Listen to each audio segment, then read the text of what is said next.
네, 오늘 말씀의 제목은 일곱 나팔 심판 두 번째입니다. 하나님이 세상을 심판하신다. 자연계, 바다에 대한 심판입니다. 본문은 요한계시록 8장 8절입니다. 둘째 천사가 나팔을 부니 불붙는 큰 산과 같은 것이 바다에 던져지매 바다의 3분의 1이 피가 되고 바다 가운데 생명 가진 피조물들의 3분의 1이 죽고 배들의 3분의 1이 깨지더라. 자, 여러분, 오늘 방금 읽은 이 본문 같은 상황이 여러분 자연계에 벌어진다면 여러분 그 심각성과 참사가 어떨까요? 한번 상상해 보신 적 있으십니까? 바다의 생명의 피조물들의 3분의 1이 죽는다라고 성경은 이야기하고 있습니다. 지금 오늘 말씀은 계속 이 우한폐렴에서 계속 연거푸 이어서 하고 있는데요. 하나님께서 세상을 심판하고 계신다라는 이 주제로 말씀을 드립니다.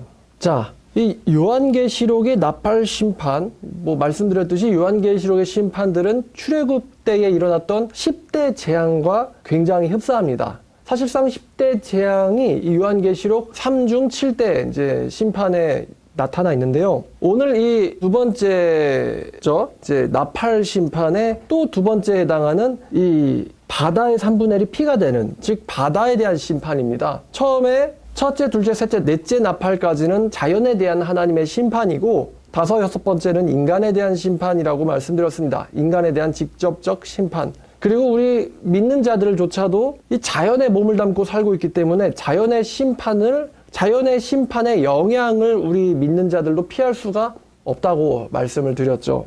그럼 이 출애굽기에 어떤 재앙에서 이것이 왔냐면 출애굽기 7장을 보시면 가장 첫 번째 심판이 이 나일강을 치는 심판이거든요. 출애굽기 7장 17절입니다. 자, 출애굽기 7장 17절에 자, 여호와가 이같이 이르노니 내가 이로 말미암아 나를 여호와인 줄 알리라. 볼지어다 내가 내 손의 지팡이로 나일강을 치면 그것이 피로 변하고 나일강의 고기가 죽고 그 물에서는 악취가 나리니 애굽 사람들이 그 강물 마시기를 싫어하리라 하라. 여호와께서 또 모세에게 이르시되 아론에게 명령하기를 내 지팡이를 잡고 네 팔을 애굽의 물들과 강들과 운하와 못과 모든 호수 위에 내밀라 하니 그것들이 피가 되리니 애굽 온 땅과 나무 그릇과 돌 그릇 안에 모두 피가 있으리라. 모세와 아론이 여호와께서 명령하신 대로 행하여 바로와 그의 신하의 목전에서 지팡이를 들어 나일강을 치니 그 물이 다 피로 변하고 나일강의 모든 고기가 죽고 그 물에서는 악취가 나니 애굽 사람들이 나일강 물을 마시지 못하며 애굽 온 땅에는 피가 있으나 애굽 요술사들도 자기의 요술로 그와 같이 행함으로 바로의 마음이 완악하여 그들의 말을 듣지 아니하니 여호와의 말씀과 같더라. 바로가 돌이켜 궁으로 들어가고 그 일에 관심을 가지지도 아니하였고 애굽 사람들은 나일강 물을 마실 수 없으므로 나일강가를 두루 파서 마실 물을 구하였더라. 여호와께서 나일강을 치신 후 이래가 지나니라. 자, 이 심판에서 바로 이 요한계시록 8장의 두 번째 나팔 심판이 연결되어 있다는 것입니다. 이 나일강 심판에서는 나일강 전체가 피가 되는 바람에 나일강에 사는 모든 고기가 죽고 그 강에서 악취가 나기 시작해서 사람들이 더 이상 강물을 마실 수 없었다고 합니다. 물론 나일강에서 고기를 잡아서 먹는 사람들도 더 이상 자기의 생계를 유지할 수가 없었겠죠. 그리고 이제 이것이 식수의 부족으로 또 이어졌죠. 자, 그런데 이제 요한계시록 8장의 이 두 번째 심판인 나팔 심판에 대해서 상징주의로 푸는, 여러분 아시죠? 미래주의, 과거주의, 역사주의, 상징주의의 해석법이 있다고 했어요. 근데 상징주의로 푸는 사람들이 여기서 이제 바다를 진짜 바다로 보지 않고 이 사탄이 속한 나라라고 생각을 하는 거예요. 사탄이 속한 나라, 그리고 이 바다에 사는 물고기를 그 사탄에 속한 나라에 사는 사람들로 생각을 하는 겁니다. 그래서 이 심판을 진짜 바다를 심판하시는 것이 아니라, 그러니까 사탄에 속한 나라 사람들의 3분의 1의 마음이 괴로워진다든지, 아니면 심령이 궁핍해진다든지, 아니면 정신이 혼란해진다든지, 이제 이런 식으로 해석을 하는 사람들이 있습니다. 대표적으로 요한계시록의 세계 최고 석학인 그레고리 비일 역시 상징주의자인데, 이 바다의 심판을 역시 비유로 보고 있어요. 자, 근데 저는 두 가지 이유로 이 상징주의적 심판이 틀렸다고 생각합니다. 이게 뭐냐면요. 첫 번째 이유는 이것입니다. 여러분들 들어보세요. 출애굽기 때 10대 재앙이 비유였습니까? 실제였습니까? 실제 일어났었던 재앙이었죠. 애굽 사람들의 마음이 3분의 1이 괴로워서 스트레스를 받아서 이게 아니라 실질적으로 그 사람들의 생계와 자연에 직접적 타격을 가했던 것이고 그것으로 인해서 바로가 그리고 그의 백성들이 고통을 당했던 것 아닙니까? 자, 그러면 출애굽기 10대 재앙이 실제였는데, 그러니까 애굽에 대한 심판도 실제였는데 하나님의 세상의 최후 심판이 비유일 리가 없다는 것입니다. 하나님의 최후의 진노의 심판이 비유일 리가 없다는 것입니다. 애굽도 진짜로 심판하시는데 하나님께서 세상을 가짜로 심판하시겠습니까? 비유로 심판한다는 건 가짜라는 말이거든요. 가짜 심판입니다. 신천지 같은 데서는 천지 창조가 비유라고 하는데 그 비유라는 말은 다시 말하면 가짜라는 거거든요. 가짜 창세기. 하나님은 창세한 적이 없다는 거예요. 비유라는 건 가짜라는 거예요. 실제 일어난 일이 아니라는 겁니다. 비유라는 게. 자, 그래서 애굽 심판도 진짜인데 세상의 최후 심판이 가짜일 리가 없죠. 자, 그리고 여기서 이 심판의 결과가 무엇입니까? 심판의 결과는 바다 생물의 3분의 1의 멸종입니다. 자, 근데 지금 2020년 현재 실제로 바다 생물들의 50%가 멸종돼 가지고요. 이 말씀이 문자적으로 문자적 그 이상의 성취가 되어 있는 마당에 이 말씀을 비유로 볼 이유가 없다는 것이죠. 여러분, 바다 생물의 3분의 1이라 그러면 양이 얼마나 될까요? 여러분, 바다의 크기와 깊이가 가늠이 됩니까? 여러분, 바다의 생물들의 종류와 숫자가 여러분 머릿속에 가늠이 됩니까? 근데 벌써 절반이 멸종했다는 거예요. 그만큼이. 요한시대에서는 그것이 상상조차 되지 않을 일일지 몰라도 역시 우리들에게도 상상조차 되지 않지만 지금 우리 시대에선 그것이 현실됐다는 것입니다. 그래서 이 두 가지 이유. 실제 성취가 되었는데 왜 이것을 실제로 안 볼 것이냐. 그 다음에 애굽도 진짜 심판했는데 왜 하나님이 세상을 가짜로 심판하겠냐. 이것으로 저는 거절합니다. 자, 그리고 이 심판을 문자적으로 볼 경우에 이 불붙는 큰 산이 던져진다고 그랬는데 이것을 가장 이제 상상하기 쉬운 것이 바로 운석입니다. 근데 이 과학적 견해를 가지고 설명을 하면은 운석이 바다에 떨어질 경우, 불붙는 산, 그럼 운석이겠죠? 근데 운석이 떨어질 경우에는요, 물고기들의 3분의 1이 죽는다기보다는 해일이 발생해서 해안가의 도시들과 사람들의 인명피해가 더 클 것이라고 보는 견해가 지배적이거든요. 사실은 바다에 운석이 떨어지면 해안가뿐만 아니라 한번 이 바닷물이 전체를 한번 육지를 뒤쓸어 버립니다. 그래서 과학자들이 운석이 땅에 충돌하는 것도 무섭지만 바다에 충돌하는 게 더 무섭다고 합니다. 바다라는 걸 여러분 커다란 세숫대야라고 한번 생각해 보세요. 세숫대에서 여러분이 손을 이렇게 하면은 세숫대 전체에 거대한 파도가 아니고 물결이 생기지 않습니까? 네, 마찬가지로 운석이라는 것이 엄청난 질량과 스피드로 바다에 떨어질 경우에 이 바다라는 이 대야가 흔들리면서 물에 한번 싹 넘치는 거예요. 그러면은 대야에서 물이 한 2, 3cm, 5cm 정도 올라간 게 이게 이제 지구 스케일로 가면은 50m, 100m나 되는 해일이 발생하는 것이죠. 인터스텔라 보면은 엄청난 높이의 해일이 탐사대를 덮치지 않습니까? 자, 그래서 운석보다 개연성이 있는 것이 운석이 떨어지는 것이 아니라 이것은 바로 고온에 의한 바다의 생태계 변화일 것입니다. 따라서 불붙는 큰 산 같은 경우는 태양 그 자체를 말하는 것 같습니다. 그래서 그 심판은 바다에 닥친 수온 상승으로 인한 생태계 변화며 해양 생물들의 부분적 멸종입니다. 그리고 그 멸종은 어획량 감소로 이어져서 어업의 구조적 변화를 가져오고 여기서 배들의 3분의 1이 파괴된다는 것을 정말 문자적으로 3분의 1이 파괴된다. 여러분, 해안가에 정박해놓은 배가 3분의 1이 파괴가 되려면은 전 세계에 해일이 일어나야 되거든요. 그것도 배가 파괴될 정도의 해일 나면 엄청난 높이의 해일이 일어나야 됩니다. 그래서 이것을 진짜 해일이라고 보지 않을 경우 여기서 배의 3분의 1의 파괴는 결국 어획량 감소와 어업 생태계의 변화를 말하는 것입니다. 자, 그러면 이제 제가 아까 바다 생물의 절반가량이 멸종했다고 했는데요. 기사를 가져오겠습니다. 전 이제 어제 이 기사들을 모으고 읽으면서 거의 통곡할 지경이었습니다. 이건 2006년 11월 12일의 기사입니다. 사이언스 타임즈라는 사이트에서 가져왔는데요. 스티브 펠럼비 미 스탠퍼드 대학 교수와 캐나다 델하우지 대학의 보리스 원 박사 등으로 구성된 연구팀이 12개 해안 지역의 생태계 변동을 연구한 결과 지난 50년 동안 생선과 조개류, 해양생물 등의 29%의 식용생물이 이미 준멸종 상태에 이른 것을 확인했다. 이 연구는 사이언스지 11월 3일자에 실렸다. 이게 2006년도 기사입니다. 해양생태의 30%가 준멸종 상태였다는 것입니다. 근데 우리가 지난번 산림에 대한 심판을 봤을 때 이미 2008년 그때쯤에 이미 산림의 3분의 1 이상이 사라졌다고 말씀드렸었거든요. 근데 이것도 벌써 2006년인데 29%면 거의 33% 아닙니까? 가 사라졌다고 이야기하고 있어요. 2006년 기사입니다. 자, 2015년 9월 기사인데요. 이거는 조선일보에 실렸던 겁니다. 제목은 40년 만에 해양생물 절반 사라졌다.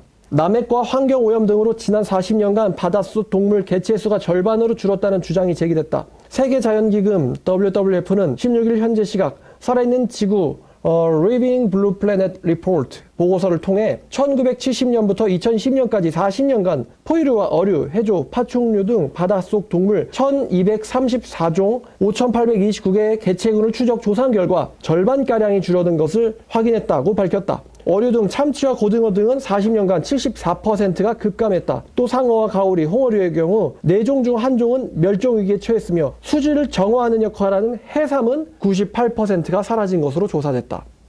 수질 정화하는 해삼은 뭐 사실 다 죽었다는 이야기죠. 98%가 사라진 것으로 조사됐다. 특히 산호초는 이미 절반가량 사라졌고 산호초가 참 중요하거든요. 현재 추세라면 2050년쯤 멸종할 수 있다고 세계자연보건기금은 경고했다. 어류 중 3분의 1은 산호초를 필요로 하기 때문이다. 그러니까 산호초가 제가 보니까 바다 넓이의 1%밖에 차지를 안 한대요. 근데 어류의 3분의 1가량이 산호초에게서 영향을 얻는다고 합니다.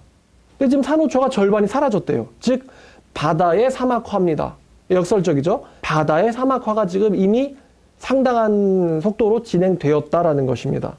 산호초가 왜 사라지는지 그것도 이따 알려드리도록 하겠습니다.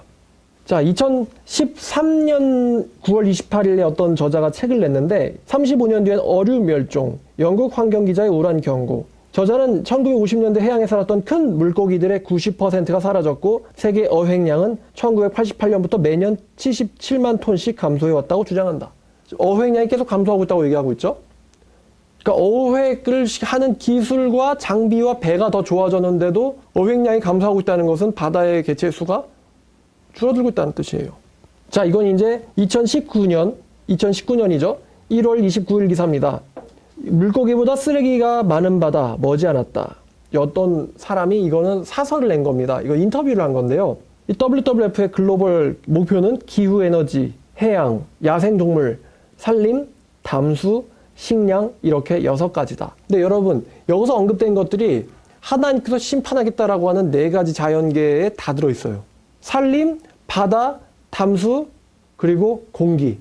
근데 여기는 기후에너지, 해양, 야생동물, 산림, 담수, 식량 이렇게 6가지라고 얘기합니다. 올해 한국에 시급한 과제는 크게 기후에너지와 해양이라고 이야기했어요. 해양. 이렇게 2가지가 먼저 급하다고 얘기합니다. 기후와 해양이다. 우선 한국은 에너지를 한국전력이 독점하며 현재 전력 수급은 미세먼지의 주범으로 알려진 석탄 화력 발전에 꽤 많이 의존한다. 기후변화에 적극 대처하기 위해서는 탄소 배출을 줄여야 한다. 저탄소 사회로 이행하려면 탈석탄 정책이 필수이다. 제가 지금 저번에 거꾸로 하고 있다고 이야기했어요. 이와 함께 에너지 공급원 다변화를 통해 소비자에게 에너지 선택권을 넘겨줘야 한다. WWF는 서울대학교 환경대학원과 1년간 연구 끝에 대한민국은 2050년까지 100% 재생에너지로 전환할 수 있다는 결론을 이끌어냈다. 2007년 발간한 지속가능한 미래를 위한 대한민국 에너지 2020 전략 보고서에서 확인할 수 있다. 잠깐만요. 2050년 되면은 이제 신재생 에너지로 100% 전환할 수 있다고 얘기했거든요. 여러분 2050년에 뭐가 경고된 해인지 아세요? 인간 멸종이 경고된 해입니다. 인간 멸종. 제가 그래서 이렇게 코멘트를 한번 달았어요. 야, 2050년이면 인간 멸종이다. 그때쯤이면 100% 재생 에너지로 전환할 수 있다고? 그게 무슨 말입니까? 지독하게 회귀하지 않는다는 거거든요. 자기들의 탐욕을 못 버린다는 겁니다. 심지어 자기들이 죽어도. 2050년 되면 다 늦었죠, 벌써. 모든 게 파괴됐을 텐데 그때 가서 무슨 재생에너지입니까? 에너지를 소비할 인간들도 없을 텐데. 연구 다시 해야 될 것 같아요. 자, 바다는 인간에게 먹을 것을 제공해주는 소중한 자원의 보고이자 경제활동의 장이다. 전 세계 절반 이상인 30억 명이 주요 단백질 공급원으로 어류를 섭취하고 있다. 그런데 1970년 이후 전 세계 해양 척추동물의 개체수가 49%, 아까 조선일보에는 50% 사라졌다 그랬죠. 49% 감소했으며 이중 식용 어류는 절반이 넘게 사라졌다. 이미 50% 넘게 사라졌다는 거예요. 50%가 넘었다는 겁니다. 해양 생물의 25%의 삶의 터전인 산호초 수는 지난 30년간 반토막이 났다. 이대로라면 2050년 지구에서 산호초가 사라질 수 있다. 그러니까 다른 기사랑 똑같은 얘기를 하고 있죠, 이 사람도. 이제 여기서 이제 해양 생물뿐만 아니라요, 이제 육상 생물까지도 한번 조사해 봤는데, 1998년 처음 등장한 이후 지난 20년간, 1998년 이후 20년간 포유류, 조류, 파충류, 양서류 등을 포함한 전 세계 생물 중에 개체수를 조사해 추적해 왔는데, 지금까지 지구상에서 관측된 생물 중 4,500종의 개체군 16,704개를 분석한 결과 40년간 평균 60%의 개체군 감소가 관측됐다. 60%가 사라졌다는 거예요. 육상 생물 중에서도. 이거 심각한 일 아닙니까, 이거? 아니, 그러면 1998년부터 관측해서 60%가 사라졌다면은 100년 전에 산업화가 시작되고 나서부터 얼마나 멸종됐는지는 모른다는 거 아닙니까, 이거? 그죠? 허겁지겁 20년 전부터 관측해 봤는데 지금 60%가 사라졌는데 그 이전부터는 얼마나 더 사라졌는지 모른다는 이야기잖아요, 사실. 데이터가 없으니까. 한마디로 인간은 답이 없다는 거죠. 여러분 혹시 그 멸종한 거북이 중에 이름이 외로운 조지라는 거북이가 있는 거 아세요? 사람들이 이름 붙여줬어요. 외로운 조지. 왜 외로운 조지인지 아십니까? 전 세계에서 자기 종이 자기밖에 없거든요. 그래서 외로운 조지라는 거북이가 있는데 결국 사람들이 보는 눈 앞에서 멸종을 해버렸어요. 외로운 조지. 거북이가 되게 빠른 속도로 멸종하고 있다고 합니다. 그러니까 이제 우리 후대 애들은 토끼와 거북이에서 거북이가 뭐예요? 이렇게 될 날이 멀지 않았다고 해요. 이 바다 거북이가 왜 멸종을 하냐면은 바다 거북이가 이제 지상에서 알을 낳는데 그 되게 신기하게도 따뜻하면은 암컷이 나오고 시원하면은 수컷이 나온다고 해요. 그러니까 거북이가 성별이 알에서 결정난다고 합니다. 재밌죠? 근데 지구가 온난화가 되는 바람에 현재 태어나는 바다 거북들의 99%가 암컷이라고 합니다. 그러니까 성비가 완전 깨진 거죠. 겨우 지구 기온 1도 올랐을 뿐인데 99%가 암컷만 나온대요. 그래서 멸종해가고 있습니다. 게다가 이 바다 거북이들이 뭘 잘 먹냐면 말미잘을 잘 먹거든요. 근데 얘네들이 바다에 떠다니는 비닐을 말미잘인 줄 알고 먹는 거예요. 근데 과학자들이 그러는데 바다 거북이가 단 한 번이라도 해양 쓰레기를 먹을 경우에요, 치사율이 엄청나게 올라간다고 합니다. 한 개라도 먹을 경우에. 이 바다 거북이 위장이 좀 독특해가지고요, 쓰레기를 먹으면 배설을 못 한대요. 얼마 전에 한국에서 멸종위기 거북이를 돌봐줘가지고 방생을 했거든요. 근데 해안가에서 그대로 시체로 발견됐어요. 사체로.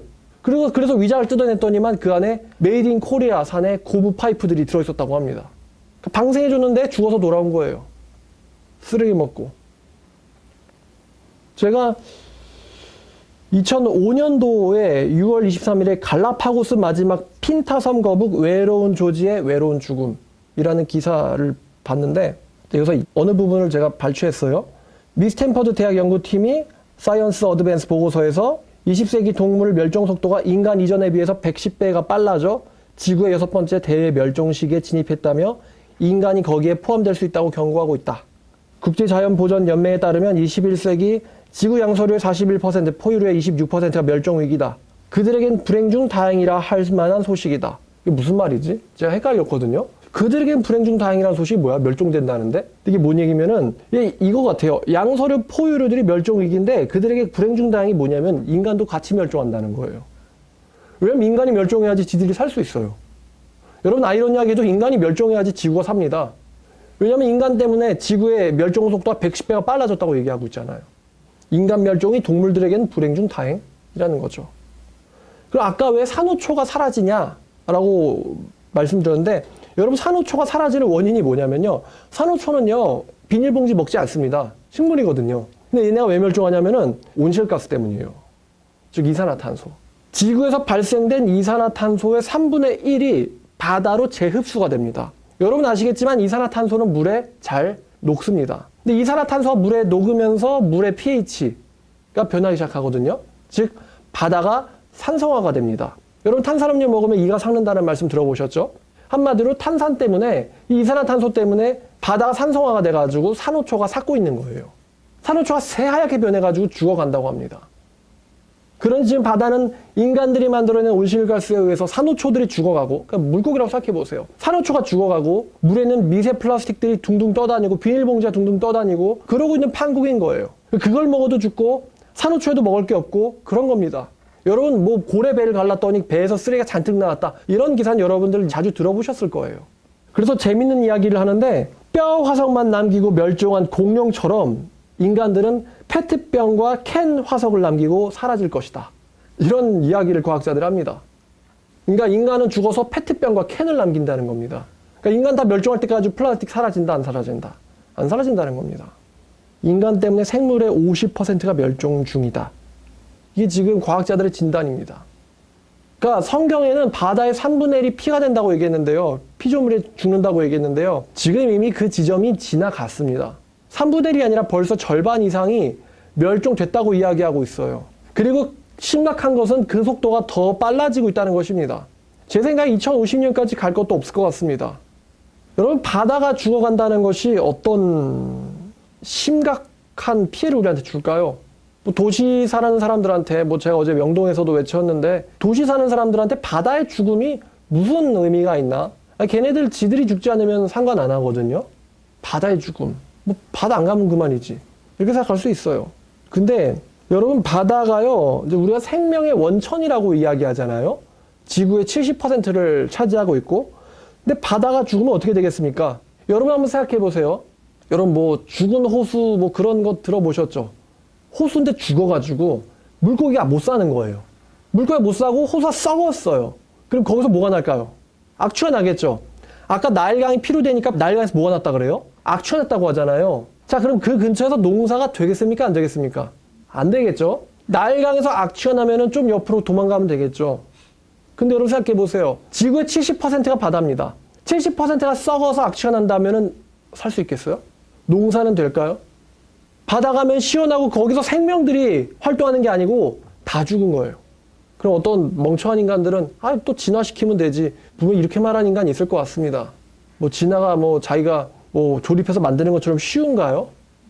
지구 전체에 죽은 바다 때문에 악취가 날 것이고요. 생명의 원천이 아니라 더 이상의 생명을 허용하지 않는 곳이 바로 바다가 될 겁니다. 그리고 결국 그것이 인간 멸종으로 이어지겠죠. 심각한 겁니다. 근데 우리들은 뭐 바다에 뭐 가서 비닐봉지를 버린 적도 없고 페트병을 버린 적도 없고 캔을 버린 적도 없거든요. 우리들은 뭐 어부들이나 그런 몰상식한 짓을 하나 보지, 우리들은 그렇게 그물이나 쓰레기를 버린 적이 없는데 우리가 뭘 어떻게 해야 될까요? 우리가 무슨 책임 있는 걸까요? 제가 바다를 살리기 위해서 우리가 할 수 있는 일을 몇 가지를 적어봤습니다. 첫 번째가 뭐냐면은 이산화탄소를 줄이자예요. 이산화탄소는 바다의 사막화를 가져옵니다. 우리가 대도시에서 뿜어낸 이산화탄소가 산호초를 죽이고, 산호초가 죽으면 물고기가 죽고 생선들, 참치들이 죽고 고래도 죽고 다 죽는 거예요. 이산화탄소를 줄이자. 얘는 정말 모든 악의 근원인 것 같아요. 탄소가 바다로 흡수돼서 바다가 산성화가 되고 산호초가 멸종하고 물고기가 멸종하고. 두 번째도 이산화탄소를 줄이자. 지구의 온난화는 수온 상승으로 이어져서 생태계가 파괴된다. 아까 바다거북 이야기 들으셨죠? 이산화탄소 줄이는 방법은 지난 시간에 이야기했습니다. 에너지 절약밖에 없어요. 결국 우리가 쓰는 전기와 태워대는 모든 물질들이 결국 다 나무에서 오거든요. 석탄 태우고, 여름에 또 에어컨 쓰고, 겨울에는 전기로 난방비 쓰고, 또 가까운거리도 혼자 갈 때도 차 타고 다니고, 이게 전부 다 이산화탄소를 발생시키는 겁니다. 그런 것들을 줄여야 돼요. 이제는 선택이 아니라 선호하는 게 아니라요, 안 하면은 죽습니다. 정확하게 말씀드리면요, 해도 죽고 안 해도 죽어요. 이미 한계점 또 넘었습니다. 바다를 살릴 수 있는 한계점 또 벌써 넘었어요. 지난번에 산림을 살릴 수 있는 한계점 넘었다고 말씀드렸는데, 그 산림들이 스스로 자살하고 있다고 말씀드렸죠. 지구가 더 이상 산림을 허용하지 않고 죽이고 있는 거예요. 산불로 다 죽어라. 지구가요. 바다도 마찬가지입니다. 바다가 스스로 자살하고 있는 겁니다, 지금. 그 다음에 세 번째는요, 첫 번째, 두 번째도 이산화탄소 줄이자는 거고, 세 번째는 플라스틱 사용을 줄이자. 플라스틱 사용을 줄이자. 이 플라스틱이 결국 썩질 않아가지고 미세 플라스틱의 근원이 있거든요. 그래서 지구의 해양 생명체를 파괴합니다. 그다음 네 번째는 비닐류 사용을 줄이자. 비닐 사용을 줄이자. 비닐이 해양 생명체들을 파괴합니다. 거북이가 비닐과 말미잘을 구분 못한다고 말씀드렸어요. 그 다음에 다섯 번째가 좀 어려운 것인데, 그게 뭐냐면은 해산물 섭취를 줄이거나 중지해야 됩니다. 왜냐하면 어획은 멸종을 가속화시키거든요. 그러니까 결국 돈이 되면 멸종돼도 계속 잡아서 파는 거예요. 뭐 참치 중에 7, 80%가 사라졌다. 그렇다고 원양업 인간들이 안 할까요? 돈이 되는데? 합니다. 그러면 우리가 살릴 수 있는 방법은 소비를 안 하는 거예요. 어류 안 먹으면요, 여러 가지 이유로 좋은데, 첫 번째가 일단 미세 플라스틱이 여러분 몸에 축적되는 것을 피할 수 있고요. 두 번째는요, 후쿠시마 방사능이 여러분 몸에 축적되는 것을 또 피할 수 있습니다. 어류가 좋은 음식이죠. 좋은 단백질의 공급원이긴 한데, 이제는 우리의 건강과 바다 생물을 위해서도 피해야 될 때가 온 거예요. 한마디로 맛있게 해산물 먹던 그 꿀 빨던 시대는 이제 끝났다는 겁니다. 과학자들이 무슨 말 하냐면요. 지금이 해산물 즐기는 마지막 세대라고 합니다. 해산물을 즐길 수 있는 마지막 세대가 우리 세대라고 합니다. 왜? 2050년 안엔 전부 다 멸종할 것이기 때문에. 해산물을 섭취할 수 있는 마지막 세대가 우리 세대라고 합니다. 심각하지 않습니까, 여러분? 인간들이 이 정도로 지구를 파괴했다는 게 심각하지 않습니까? 창세기 1장과 2장에 얘기했듯이 그들을 다스려라. 그죠? 공중의 새와 바다의 물고기들과 다스려라. 근데 다스리는 게 아니고 어떻게 했어요? 완전 다 없애버렸어요. 인간의 타락한 본성이. 아담 생각해보세요, 여러분. 아담이 바다에 앉아가지고 야, 일로 와봐. 너 이름이 뭐니? 몰라? 내가 지어줄게. 너는 고등어다 이제부터. 너도 일로 와봐. 넌 좀 덩치가 크구만. 너는 참치라고 내가 해줄게. 너는 수염인데 왜 이렇게 크냐? 넌 흰수염고래다. 너는 거북인데 바다에 있어. 내가 쟤 거북이라고 그랬거든? 넌 이제 또 바다 거북이다. 그죠? 아담이 분명히 그랬을 거 아닙니까? 물론 에덴 동산에 바다는 가깝진 않지만 그렇게 다스렸던 인간들이었을 텐데 타락하고 나서 모든 것을 파괴하기 시작했어요. 하나님 만드시고 나서 심히 좋았더라. 그죠? 심히 좋았더라. 근데 이 죄악된 인간들은 전부 다 그걸 파괴하고 있습니다. 멸종한데 인간 때문에. 뭐 어쩌라고. 이렇게 나면 어쩌자는 거예요? 야, 너 때문에 지구가 멸망하고 있대. 어쩌라. 사이코패스 아닙니까 이거? 그죠? 사이코패스잖아요. 남의 아픔에 공감을 못 하잖아요. 외로운 조지의 외로운 죽음. 뭐 어쩌라고. 이렇게 나면 어쩌자는 겁니까? 자기가 죽을 때도 그렇게 얘기할 수 있을까요? 어저께도 웃긴 게 인간들이 말입니다. 이 하나님이나 지구에 대한 심판은 무서워하지 않으면서 이 정말 눈에도 안 보이는 바이러스는 무섭다고 마스크를 다 사다 끼더라고요. 그죠? 하나님은 무서워하지 않으면서 그깟 바이러스는 무서워서 덜덜 떠는. 그런데 자기 죽음이었는데 어쩌라고 할 수 있을까요? 걔네들이? 참으로 바보 같은 이야기입니다. 지금 이 모든 게 우리 세대에 일어나고 있어요. 산림의 70%의 파괴나 해양생물의 50%가 넘는 멸종이나 다 지금 우리 세대에 일어나고 있습니다. 그러니까 다 우리에게 일정 부분 책임이 있다는 거예요. 그리고 이제 바다가 더 이상 인간들이나 생명을 허용하지 않고 공격하는 바다가 지구의 기후를 식혀주고 이게 아니고 오히려 바다에서 태풍과 기상이변과 고온이 발생해서 인간들을 공격하는 그런 날이 오겠죠. 자, 출애굽기에서 첫 번째 재앙을 보면요. 여호와께서 나일강을 치신 후에 이래가 지나니라 라는 말씀이 있습니다. 나일강을 치신 후 이래가 지나니라. 여러분, 하나님께서 이래 동안을 뭐 하셨습니까? 기다리셨죠? 기다리셨습니다. 그럼 하나님이 모세를 위해서 기다린 걸까요? 아니면 바로를 위해서 기다린 걸까요? 바로를 위해서 기다리신 거죠? 바로와 애굽 사람들을 위해서 기다리신 거예요. 7일간. 뭐 하라고? 회개하라고 기다리신 겁니다. 근데 회개 안 하니까 그 다음에 두 번째 재앙이 일어나는 거거든요. 그러니까 회개할 기회를 7일이나 주었으나 회개하지 않았다는 겁니다. 7일 주었다는 것은 충분한 시간을 주었다는 이야기겠죠. 바로에게 7일간의 회개할 기회를 주었으나 바로는 회개하지 않았습니다. 이 바로의 완악한 태도는요, 우리 인류 전체의 태도를 사실은 암시하고 있다고 생각합니다. 우리 인류가 이제부터 회개하고 어부들이 회개하고 해양 쓰레기를 줄이고 그것들을 걷어내고 그럴까요? 제 생각에 안 할 거라고 봅니다. 왜냐면 인간은 죄악되거든요. 바다니까 아무도 안 보니까 뭐 내가 이런 거 버린다고 해서 가져가서 버리면 다 쓰레기인데 돈 내고 버려야 되는데 안 할 거라고 생각합니다. 인간들이 이거를 야 우리 때문에 바다 생물을 주는데 그럼 사람들이 페트병과 비닐 사용을 줄일까요? 안 할까요? 제 생각에는 변화 없을 겁니다. 이거. 여기 건물 뒤에서 담배 피는 애들만 봐도 그래요. 걔네들이 쓰레기 버리는 것만 봐도 그렇습니다. 그리고 더 무서운 점은 지금부터 전 인류가 회개해도요 늦었다는 겁니다. 그러니까 앞으로 2020년대, 자 2020년대를 준비하자는 설교를 계속하고 있는데 앞으로 10년 동안 더욱 무서운 일이 바다에서 일어날 겁니다. 더욱 무서운 일들. 30년 안에 멸종한다고 했으니 10년이 지나는 동안 얼마나 이 가속화가 되는 걸 우리 눈으로 보게 될까요?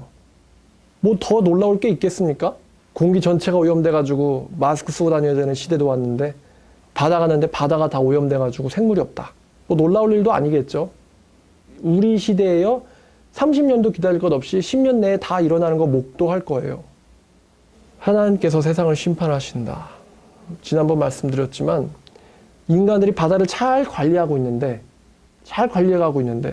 갑자기 하나님이 자 이제 때가 됐다 죽어라. 그러니까 에고머니나 이러면서 물고기들이 꽥 죽는 이런 스토리보다도요. 인간들의 죄악에 의해서 인간들의 탐욕에 의해서 결국 자업자득으로 자기들이 심판받게 하는 거.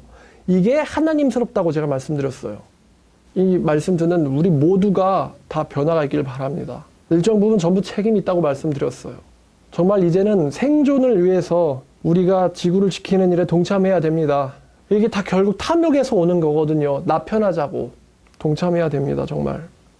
그리고 이제 동참한다 해도 세상에 종말이 오는 것을 막을 수는 없을 겁니다. 이미 너무 많이 지나갔어요. 자, 다음번에는 물의 심판, 세 번째 나팔 심판으로 여러분들께 찾아뵙겠습니다. 심각하죠? 다 죽어가는데 신경 안 쓰고 있다가 갑자기 폐렴이다, 전염병이다 하니까 다들 놀래가지고 겁먹고는, 그죠? 사실은 진작 겁먹었어야 되는 일인데. 자, 여기까지 하겠습니다. 감사합니다.